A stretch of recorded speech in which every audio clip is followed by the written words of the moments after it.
Mapagpalang gabi po sa ating lahat. Bago po tayo manalangin, nais ko pong basahin sa inyo isang talata sa Biblia. Ito po ay matatagpuan sa aklat ng Ikalawang Kronika, Kabanata 7, talatang 14. Ang sabi po dito, "Ngunit kung ang bayang ito na nagtataglay ng aking karangalan ay magpakumbaba, manalangin, hanapin ako at talikuran ng kanilang mga kasamaan, papakinggan ko sila mula sa langit. Patatawarin ko sila sa kanilang mga kasalanan at muli kong pasasaganain ang kanilang lupain." So makikita po natin sa talatang ito na ating binasa na isang susi upang pakinggan ng Panginoon ang ating panalangin ay sa pamamagitan ng ating panghingi ng tawad sa Panginoon. At kaya po sa mga sandaling ito, nais ko po kayong anyayahan na manalangin. So, nasaan man po tayong dako ngayon, sama-sama po tayong lumapit sa Panginoon. Tayo po ay manalangin. Aming Ama na nasa langit, sa mga sandaling ito, malaya po kaming lumalapit sa iyong harapan. Patuloy po kaming nagpapakumbaba, humihingi ng tawad, humihingi ng paglilinis sa lahat ng aming mga kasalanan, sa lahat ng aming mga kasamaan, maging sa isip, sa salita at sa gawa. Tulad po ng nabasa namin sa iyong salita, isang susi upang makinig ka po sa aming panalangin ay sa pamamagitan ng paghingi ng tawad, Panginoon. Kaya sa mga sandaling ito, kasama ng aking mga kapatid sa iba't ibang dako ng mundo, lumalapit po kami sa iyo, aming Ama, na patuloy mo po dinigin ang panalangin ng bawat isa. Sama-sama po kaming nananalangin, aming Ama, para sa gawain ito. Magkakaiba man po kami ng katayuan sa buhay, magkakaiba man po kami ng mga iniisip at priorities sa mga sandaling ito, iisa po ang aming dalangin. Ito po ang ikaw ay parangalan, ito po ay ikaw ay papurihan, ito po ay ikaw ay sambahin. Kaya sa mga sandaling ito, aming Diyos na nasa langit, pagkaisahin mo po ang puso ng bawat isa, ang isipan ng bawat isa, na kami po ay lapit po sa iyong kaluwalhatian. Kaya aming Ama na nasa langit, sa mga sandaling ito, nilalapit po namin sa iyo ang gagamitin mong lingkod na maghahayag ng iyong salita. Dinadalangin po namin ang karunungan na nagmumula sa iyo. At kami man po, Panginoon, ng mga nakikinig, inilalapit po namin sa iyo na gawin mo pong matabang lupa ang aming mga puso, nang sa ganon ang mga salitang aming maririnig sa gabing ito ay maging kalakasan ng bawat isa at magamit po namin sa aming pamumuhay. Kaya sa mga sandaling ito, aming Ama, naniniwala po kami, Panginoon, na ang bawat isa na makibahagi sa gawaing ito, ang bawat isa na makinig sa mga salita mo, Panginoon, ay pagpapalain, aming Ama. At ikaw nawa, Panginoon, ang tutulong sa anuman ang pinagdaraanan po namin ngayon. Sa pagtatapos ng taong 2021, aming Diyos, marami kaming pinagdaanan, pero nanatili ka po na tapat, nanatili ka pong sapat sa lahat ng ito. Salamat, Panginoon, dahil matatapos ang taon na ito, nabaon po namin ang iyong pagmamahal, nabaon po namin ang iyong pag-iingat, aming Diyos, na pinotektahan mo po kami sa virus, O God, Lord. Kaya, Panginoon, na nasa langit, isang magandang regalo na aming natanggap, Panginoon, ay ang aming hininga na sa mga sandaling ito na kami po ay malayang nakakapanalangin, na kami po ay buhay at may malakas na pangatawan. Kaya aming Diyos, salamat po sapagkat isa po itong himala na nagmumula sa iyo. Kaya aming Ama, dalangin ko po sa gabing ito, na nawa, Panginoon, na lahat ng hihina ay makakaranas ng kalakasan at lahat, Panginoon, na patuloy, Panginoon, na naguguluhan ay makakaranas ng kapayapaan, makakaranas ng iyong pag-ibig, Panginoon. Kaya maraming salamat, aming Diyos, at pinupuri ka namin, sinasamba ka namin, at kinikilala ka namin na walang higit na nilalang na makakahigit sa iyong kaluwalhatian. Pinupuri ka po namin, pinapasalamatan ka po namin. Ito po ang aming panalangin sa pangalan ng iyong anak na si Jesus. Amen and amen.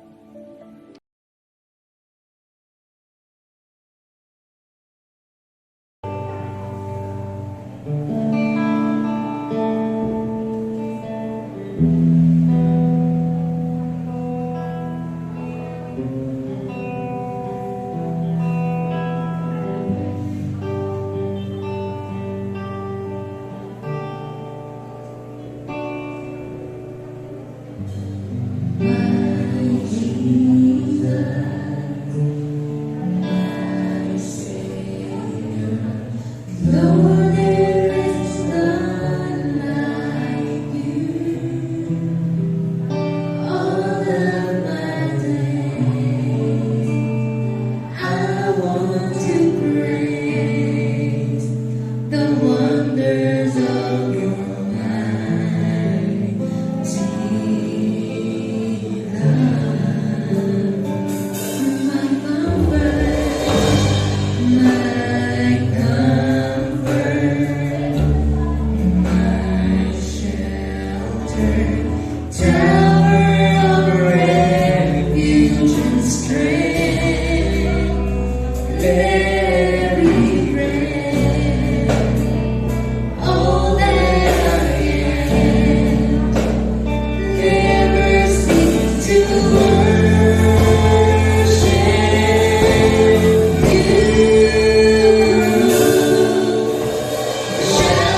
manatili po tayo sa banal na presensya ng ating Diyos at ipanalangin po natin ang ating mga kaloob at ang ating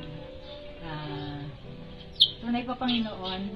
Nagpapasalamat kami sa iyo sa lakas na binibigay mo sa aming mga buhay. At kami, Panginoon, ay narito upang ikaw ay papurihan, pasalamatan. Maraming salamat, Panginoon, sa lahat ng pagpapala na tinatanggap namin sa aming mga buhay. Salamat po sa lakas na binibigay mo bawat isa sa amin, sa lahat ng pamilya, Lord. Patuloy mo kami, Panginoon, pinagpapala.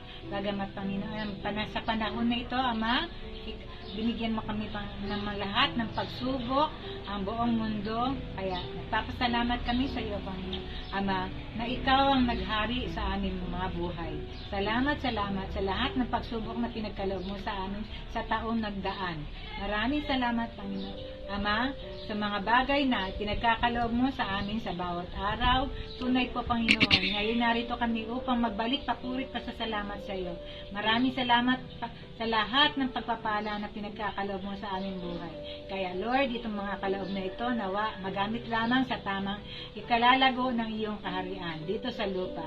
Patuloy mo pong pagpalain ng mga humahawak ng pera na to na ito'y magamit lamang, Panginoon, sa iyong kapangyarihan, kaharian, Lord God. Maraming salamat po. Sa iyo namin binabalik ang papurit pa sa salamat sa tanging pangalan ni Jesus. Amen. Amen.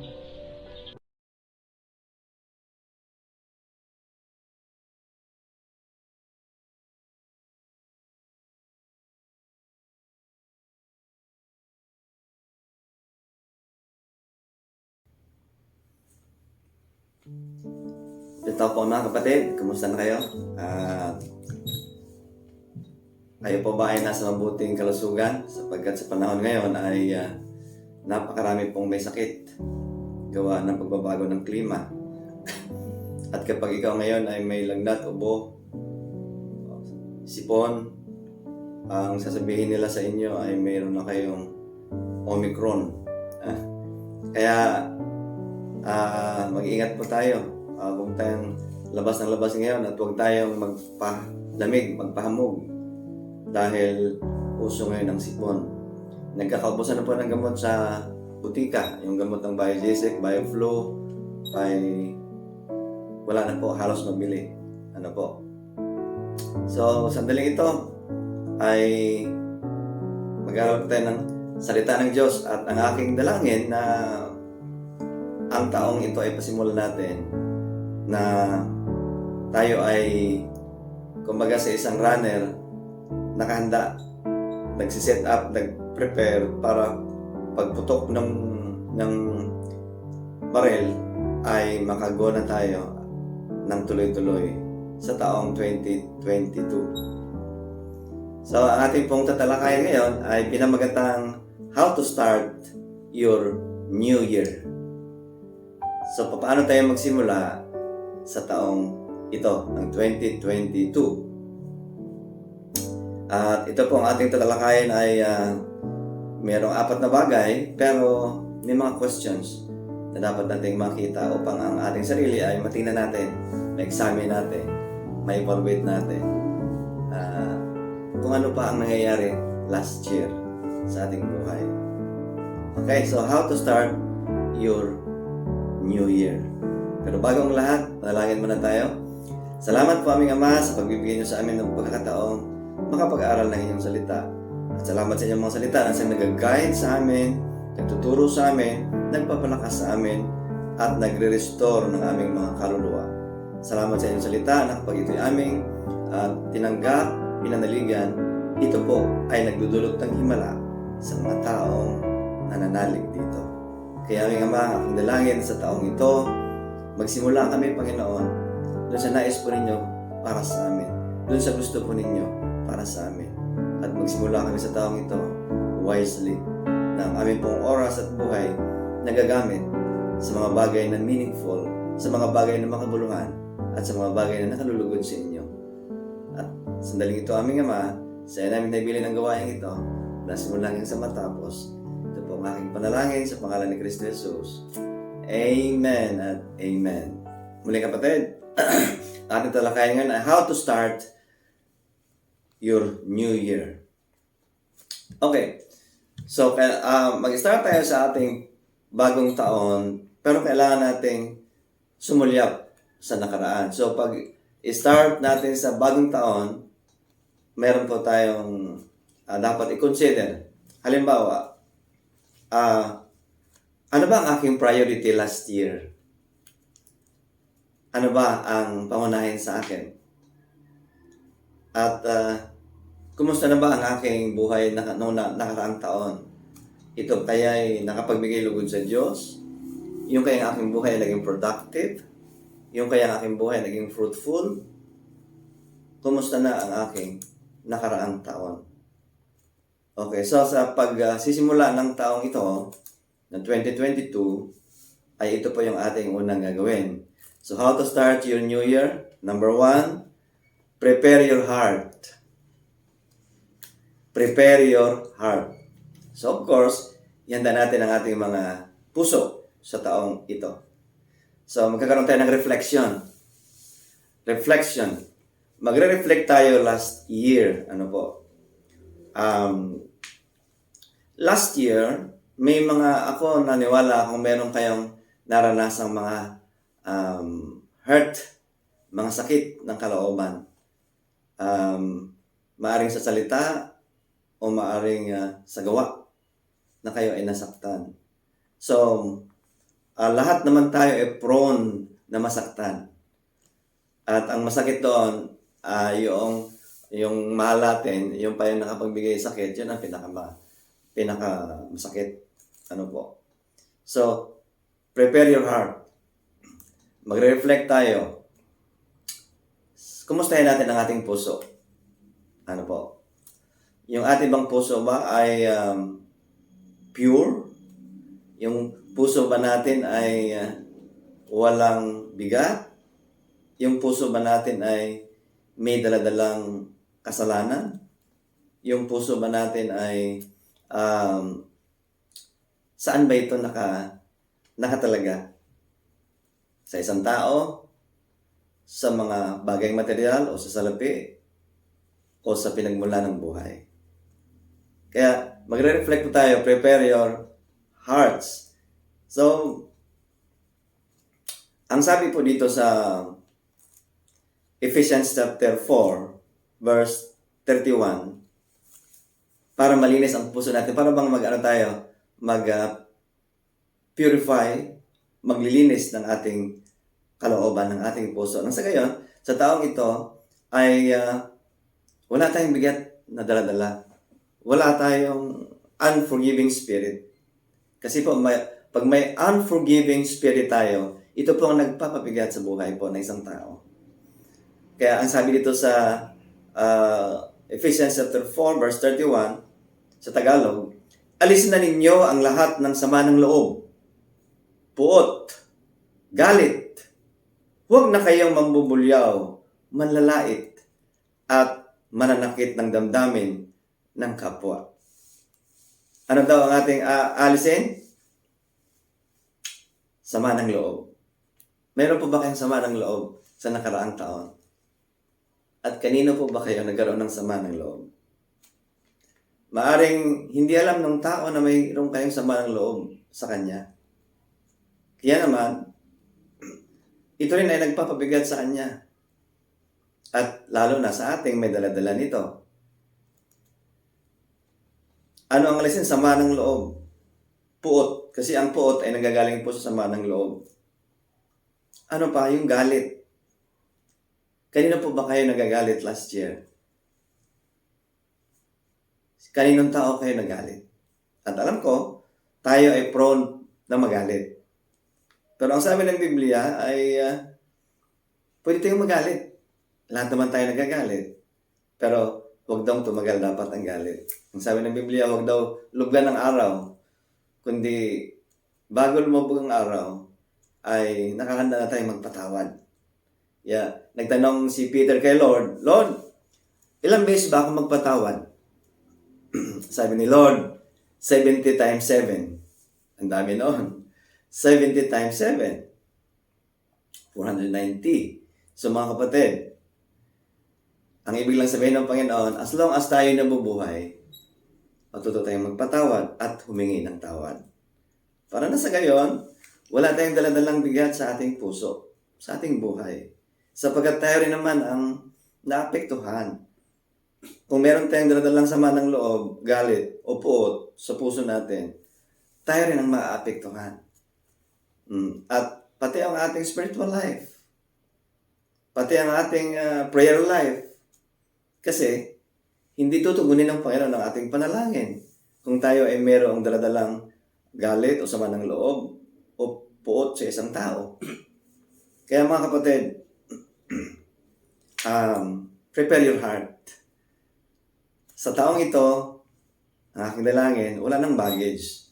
Sabi ng Book of Hebrews chapter 12, iwaksilan natin yung mga nagpapabigat sa atin para makatakbo tayo, para po makalakbay tayo ng matiwasay, magaang sa ating buhay Kristiyano at wala pong bigat na dala-dala. Kaya, handa po natin ang ating mga puso. Magpatawad po tayo at kung tayo man po ay nagkasala, humingi po tayo ng tawad. At of course, to prepare our hearts, kailangan ang ating mga puso ay handang makinig, handang tumanggap. Parang isang lupang mataba. Kaya ang lupang mataba, ito ay tumutukoy sa puso ng tao. Nang hinasik ang binhi, ito ay tumubo at nagbunga. Bakit? Kasi yung puso ay nakahanda. At ang dalangin ko na ang puso natin ay nakahanda na tamnan ng salita ng Diyos at sa tamang panahon, ito ay magbubunga. Kaya mga kapatid, prepare your heart. Prepare our hearts sa taong ito. Ang puso natin ay maging dalisay, free from worry, free from fear, free from anxiety, ang puso natin ay panatag, mapayapa, matiwasay, at nakahandang magpagamit kay Lord.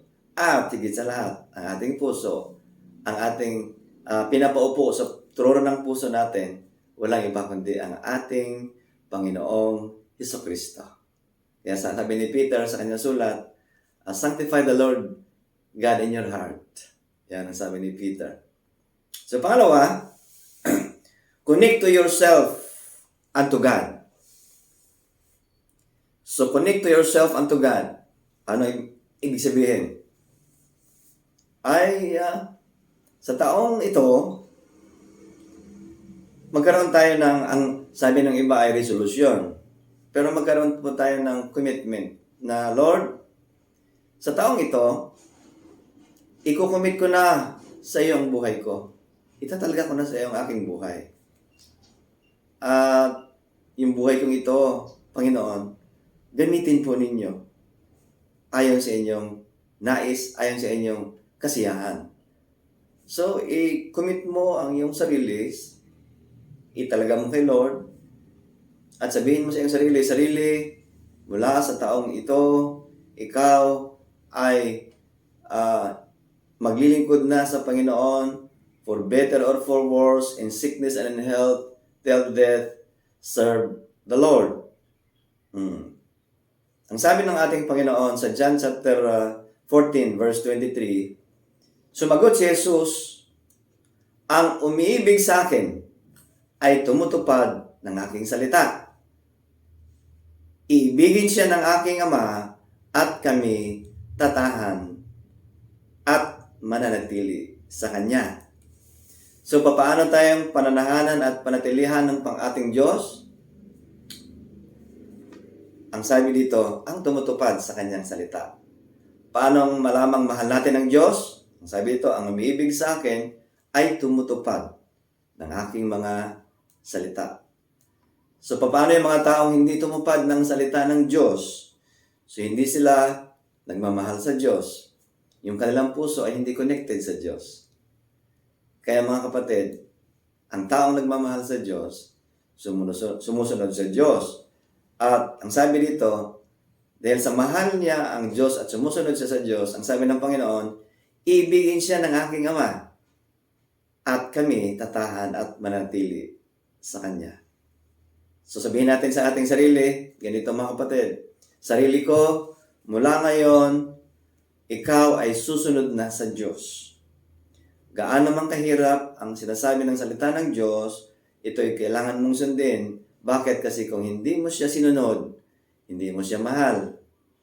Ganon mga kapatid. Ang katibayan na mahal natin ng Diyos ay ang pagsunod sa Kanya, sa Kanyang mga salita. Ganon din sa mga anak. Mga anak, kung mahal niyo ang inyong magulang, sinusunod niyo siya o sila. Pero kung hindi niyo mahal, hindi niyo sinusunod. Hindi po ba?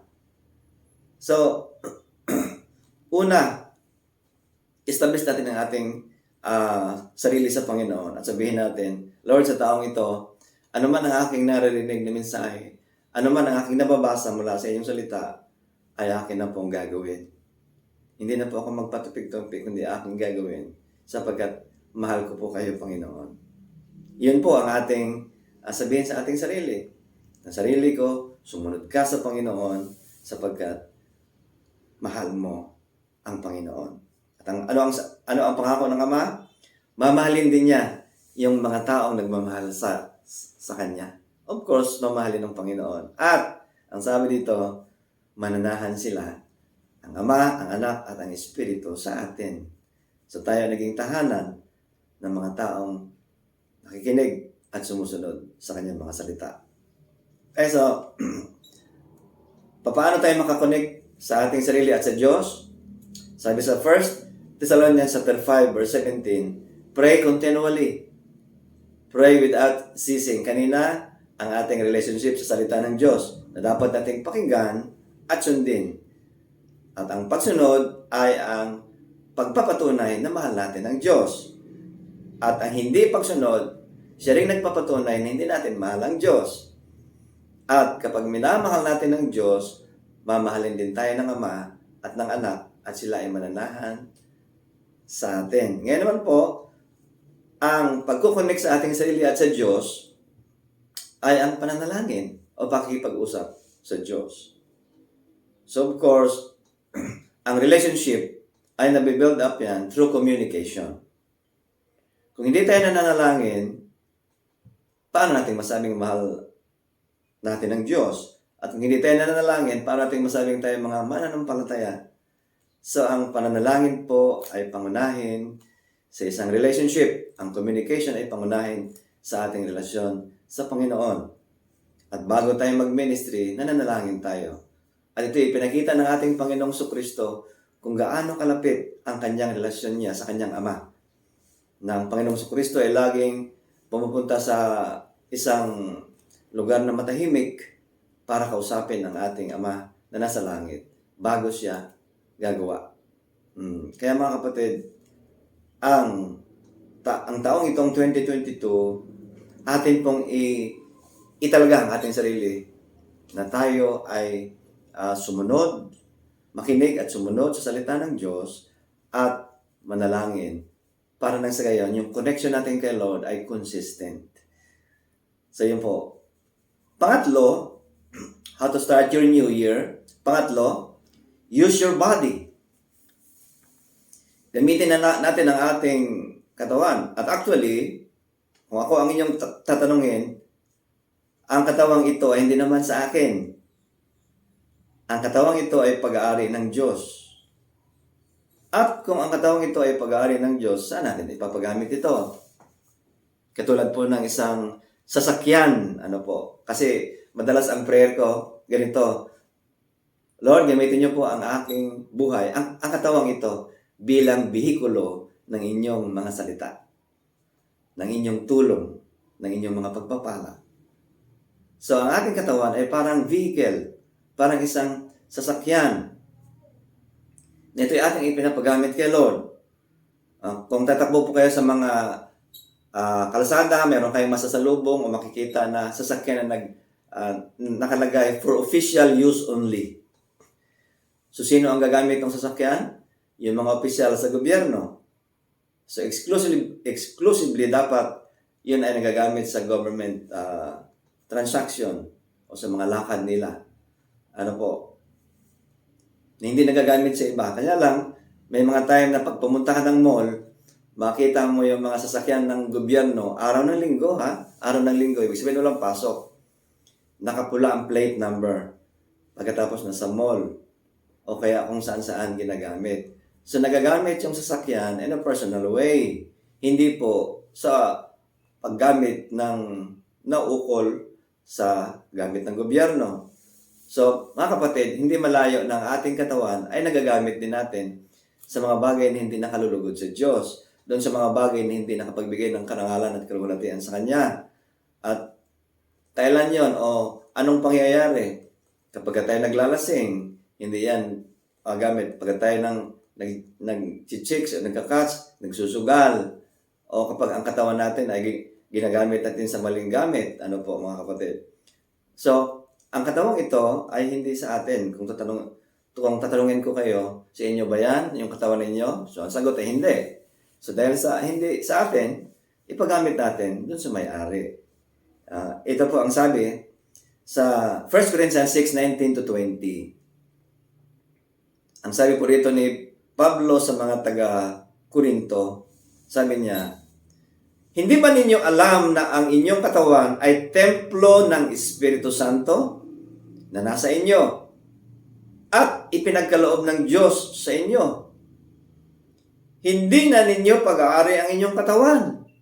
Verse 20, sapagkat binili na kayo sa isang halaga, kaya gamitin ninyo ang inyong katawan upang maparangalan ang Diyos.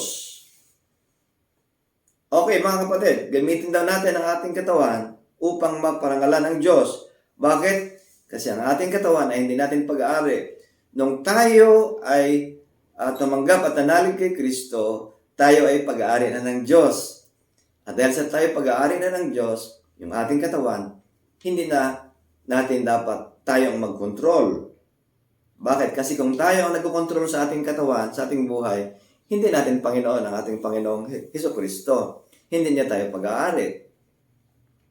So dahil sa pag-aari tayo ng Panginoon, ang katawang ito dapat ay nagagamit exclusively for the glory of God, for God's use. Hindi po ba? Kaya mga kapatid, ipagamit natin ang ating katawan, hindi sa ikasisyan ng demonyo, kundi ipagamit natin dito para mabigyan ng karangalan ang Diyos. Isipin ninyo na ang katawan ninyo ay parang isang sasakyan. Nang sasakyan ito ay may purpose, may gamit. At walang iba, kundi bigyan ng kasiyahan ang may-ari.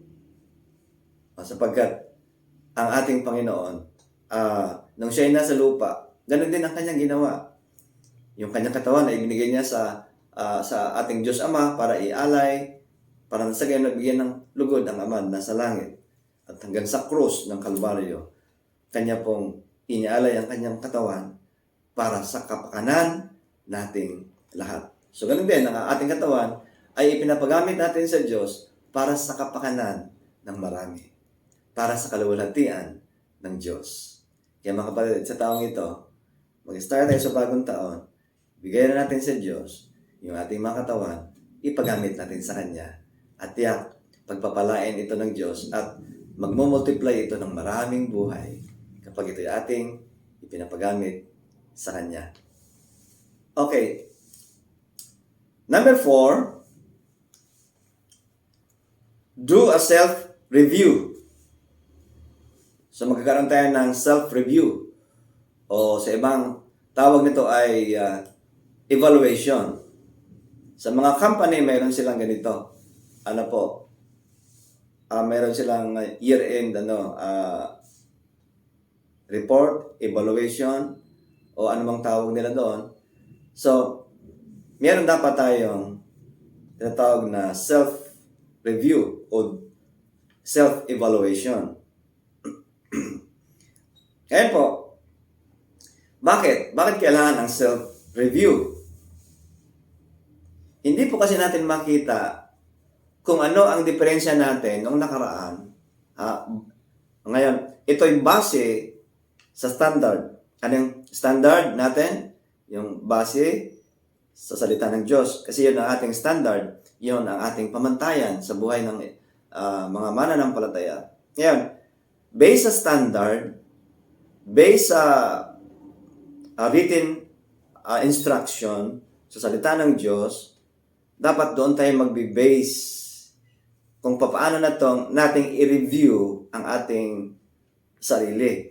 Paano natin itong i-evaluate. Ngayon, meron pong sinabi dito sa 2 Corinthians, 2 Corinthians 13, verse 5. Si Paul ay nagsabi sa mga taga Corinthians, dahil po ang mga Corinthians ay mga Christian sila, pero marami po silang mga ginagawang sablay o hindi tama. Kaya sila sinulatan ni Pablo, ang sabi ni Pablo sa kanila, tingnan ninyo ang inyong sarili, baka naman wala na kayo sa Panginoon o wala na kayo sa pananampalataya, tingnan ninyo ang inyong mga ginagawa. So ang sabi ni Paul sa 2 Corinthians 13:5, subukin ninyo ang inyong mga sarili. Sa English po ay examine yourself kung kayo'y namumuhay ayon sa pananampalataya. Suriin ninyo ang inyong sarili. Hindi ba ninyo nalamang nasa inyo si Kristo Jesus? Maliban na lang kung kayo'y mga bigo sa pagsubok. So ano ang sabi ni Paul? Subukin ninyo ang inyong sarili. Suriin ninyo ang inyong sarili. So test yourself. Examine yourself. I-review. I-evaluate ang inyong mga sarili. So mga kapatid, may mga questions dito para po ma-evaluate natin ang ating sarili. At sa mga tanong na ito, makita natin kung ano ang nangyayari sa atin. Number 1 question. Are you reading the Bible daily? Tayo ba ay nagbabasa ng salita ng Diyos? Araw-araw. Pangalawang question. Are you praying daily? Tayo ba ay nananalangin araw-araw? Araw at gabi.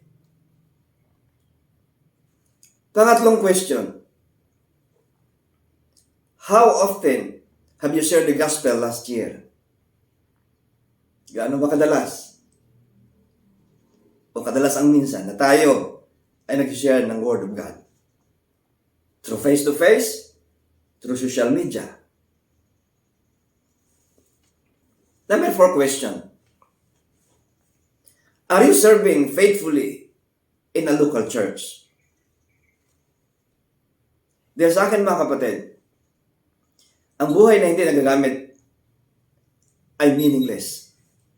Ang buhay na hindi naglilingkod sa Diyos, futile, vanity. Ang buhay na hindi nagagamit ng Panginoon, walang saysay at walang kabuluhan. Palimang katanungan. Are you exhibiting the work of the flesh or the work or the fruit of the Spirit? Galatians chapter 5 verse 19 to 23. Ano ba ang nakikita sa atin? Ang gawa ng laman o gawa ng Espiritu? Yan.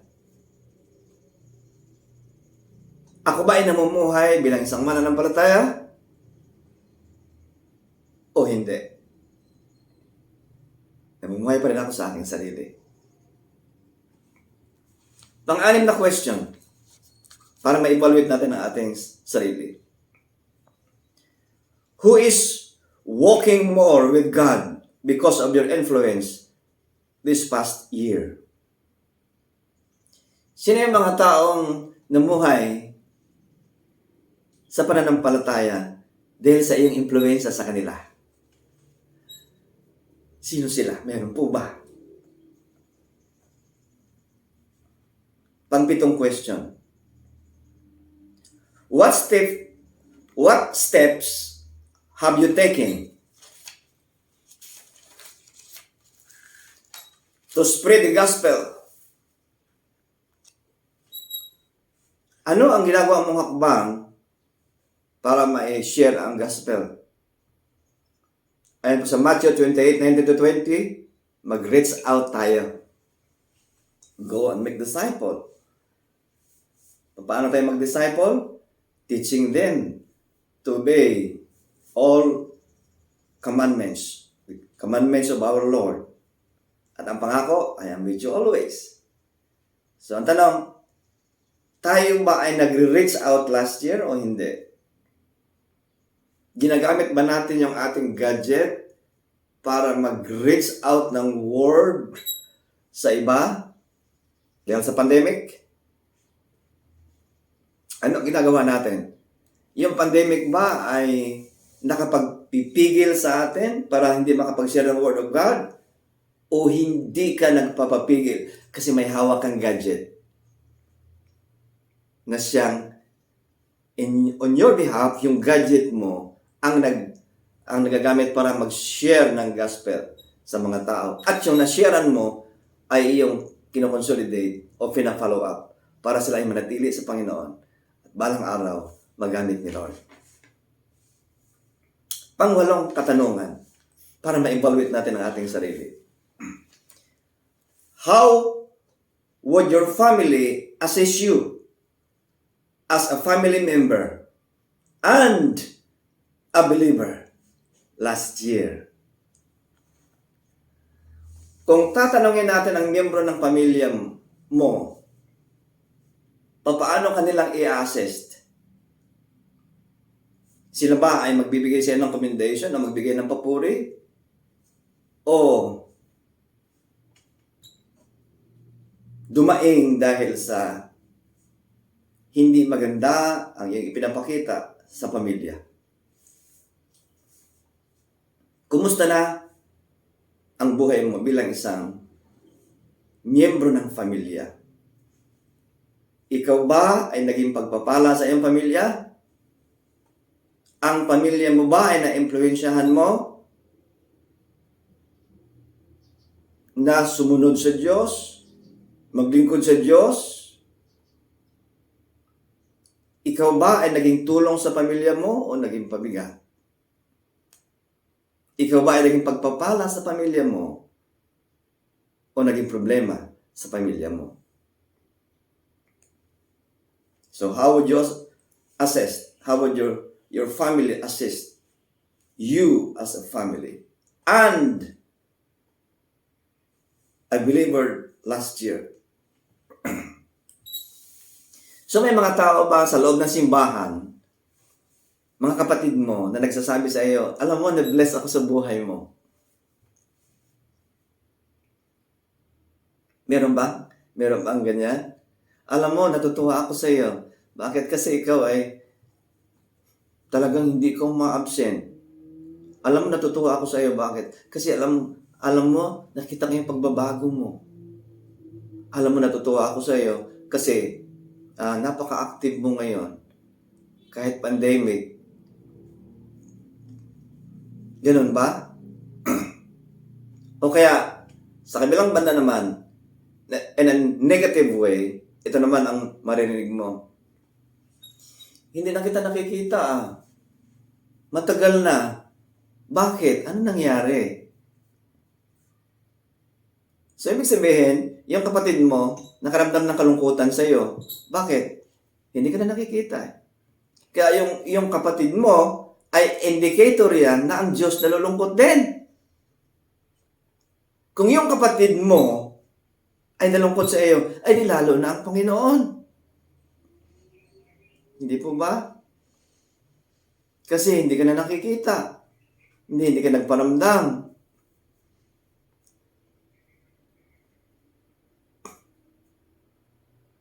Wala. At alam ng treasurer kung sino ang nagtatides at kung sino ang hindi. Alam ng treasurer yon. Bakit? Kasi may pandemic. Kaya mga kapatid, kumustahin natin ang ating sarili. Last year, opo, may pandemic, may crisis. Pero, ipinahintulot ng Diyos itong crisis na ito, yung kalaban natin na hindi nakikita. Bakit? Kasi meron naman tayong gadget paano na lang kaya kung nagkaroon ng virus na wala tayong gadget, wala tayong cellphone na nagagamit? Ay di, hindi tayo makapag-live stream. Hindi tayo makapag-send ng messages ng Word of God. Hindi tayo makapagbigay ng encouragement. Bakit? Kasi walang social media, walang gadget. Pero ngayon, hindi mo pwedeng ikatuwiran na hindi ako nakakapag-encourage ng iba kasi bawal ang face-to-face, may gadget ka naman.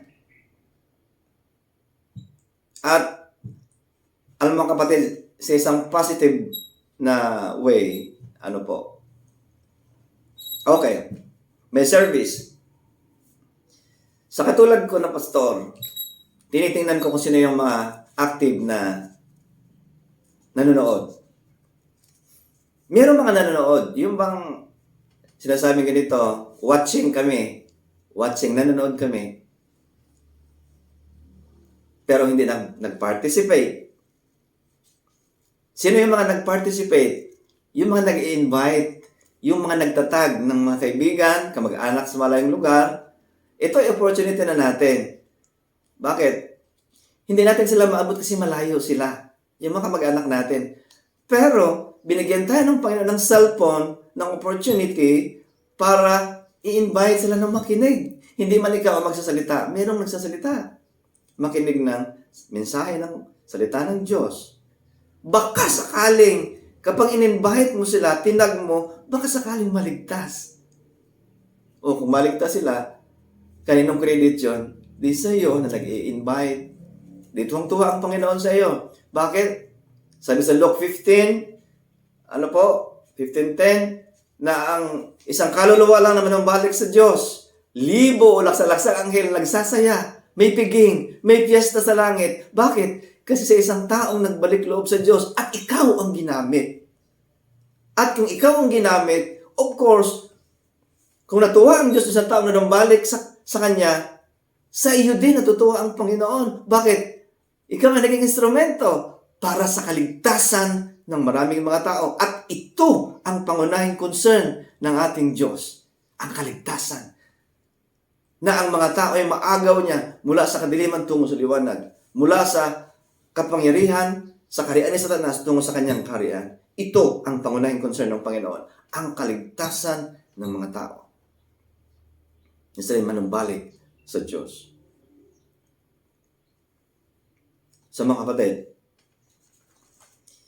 ito po yung ating assessment o question para ma-examine natin ang ating sarili. Ano yung una? Are you reading the Bible daily? Are you praying daily? How often have you shared the gospel last year? Number 4, are you serving faithfully in a local church? Number 5, are you exhibiting the work of the flesh or the fruit of the Holy Spirit? Number 6, who is walking more with God because of your influence this past year? Number 7, what steps have you taken to spread the gospel to the nations? And lastly, how would your family assess you as a family member and a member of local church, as a believer last year? Mga kapatid, tayo ay kasama sa pamilya ng Diyos. At meron tayong Ama na nasa langit na nagbibigay ng utos. Ano ang utos ng ating Ama? Ito ang pinakamamahal kong anak na lubos kong kinalulugdan. Siya ang pakinggan nyo. Siya ang sundin ninyo. Ano ibig sabihin? So kapag sinunod natin ang Panginoong Kristo, sinunod natin ang ating Ama na nasa langit. At ito ang ipinagtatagubili ng Ama. Napakinggan natin ang kanyang anak at sumunod tayo sa kanyang mga salita. Nang sa gayon, tayo ay kalugdan ng Diyos at pagpapalain. Nawa, itong 4 na bagay ay hindi po natin ibaliwala, kundi atin pong ipagbulay-bulayan, i-consider natin. Ano yan? How to start your new year? Prepare your heart. Connect to yourself and to God. Number 3, use your body. And number 4, do a self-review. Ito po yung ating mga questions kanina na aking binasa at inulit para matandaan po natin. Yan mga kapatid. At nawa, itong mga guidelines na ito, atin pong pansinin man lang. Basahin ulit. Meron namang record yan sa inyo eh. Nakikita niyo yan, nababasa niyo yan. Kung talagang buong puso kayong gustong sumunod sa mga guideline na ito, i-review niyo ito, hindi niyo para lagpasin. Sapagkat ito ay para sa ating kapakanan, hindi para sa kanino po man. Amen po. So, salamat sa inyong pakikinig. Salamat sa inyong panonood. At salamat sa mga nag-participate. Salamat sa inyong lahat. At kilala ko kung sino yung mga nag-participate at yung mga hindi nag-participate. At alam niyo ng Diyos. At ang aking dalangin ng lahat ng mga nag-involve, nag-participate sa ministry ng Panginoon ay i-bless ng Panginoon exceedingly and abundantly. Above all you imagine, above all you think, and above all you ask. Hallelujah. Salamat po. Muli, maraming salamat. At tayo po ay manalangin. Salamat po aming Ama sa inyong mga salita na aming pong napag-aralan sa araw na ito, sa gabing ito. Salamat po na binibigyan niyo po kami ng eye-opener, ng guide kung paano kami magsimula sa taong 2022. At Ama, sa ganang aking sarili, ang ibig ko ay magtagumpay po ang bawat isa na nakikinig at nanonood ngayon sa buhay na ito. Ang aking dalangin, Panginoon, ay ang aming mga buhay ay nakatalaga. Hallelujah. Sa inyong kaluwalhatian at karangalan. Dalangin ko po, Diyos, na ang mga bagay na ito na aming pong napag-aralan, hindi po marinig lamang tapos napalusot sa aming tenga. Katulad ng mga Christian sa Berean at kanila pong natutunan, ay kanila pong nire-review, pinabasa, pinag-aaralan, inuunawa, at sinusunod. Sapagkat, Panginoon, wala sa pakikinig ang pagpapala ninyo at kaluguran, kundi naroon sa pagsasagawa. Kaya tulungan niyo po kami, aming Ama, na naman po ang aming napakinggan ay may sagawa po namin upang malugod po kayo at kami ay mapagpala. Salamat po sa bawat isang nanonood ngayon, nakikinig at nag-participate. Salamat po sa mga taong wow sa inyong mga salita at ikaw po ang kanilang hinahanap. Dalangin, Panginoon, na o Diyos, dalangin po namin na kami nawa ay magpalalim sa aming relasyon sa inyo sa taong ito. Kami nawa ay titibay ng aming foundation sa taong ito. Kasi ngayon, ano man po ang mga hamon, mga challenges, mga pagsubok sa buhay, ito po ay aming malalagpasan dahil po ikaw, Panginoon, ay sumasa amin. Aming Ama, ang sino man ngayon na mayroong sakit na dinaramdam, espiritu ng sipon, espiritu ng ubo, espiritu ng sore throat, espiritu ng trangkaso, espiritu ng Omicron, I rebuke you and I bind you in the name of Jesus Christ of Nazareth. Hallelujah. And Father God, I lose the spirit of healing. Sapagkat ang sabi ninyo sa inyong mga salita, Panginoon, anuman ang tatalian namin sa lupa, ay tatalian nyo sa langit. Kaya pinatalian ko ang espiritu ng trangkaso, lagnat, sipon, ubo, virus, Omicron. Akin pong tinatalian ang mga espiritu na ito sa pangalan ni Kristo Jesus and by His blood. Hallelujah. And by the power of His resurrection, I bind those spirit. At aming Ama, pinapakawalan ko po ang espiritu ng kagalingan na iyong igagawad sa bawat may sakit. Sapagkat naparito po kayo para kami ay gumaling, pagalingin. Thank you, Lord, sapagkat wala po kang nilalagpasan. At sa lahat ng mga may sakit, Panginoon, na nanonood at nakikinig ngayon, huwag po ninyo silang lalagpasan. Mag-minister po kayo sa kanila. I pray. Dalahin po namin ang lubos na kagalingan igawad niyo po sa kanila sa pangalan ni Kristo Jesus. At aming Ama, Hallelujah. Sa lahat ng mga nakikinig at nanonood ngayon, I declare, O Lord God, good health. I declare prosperity.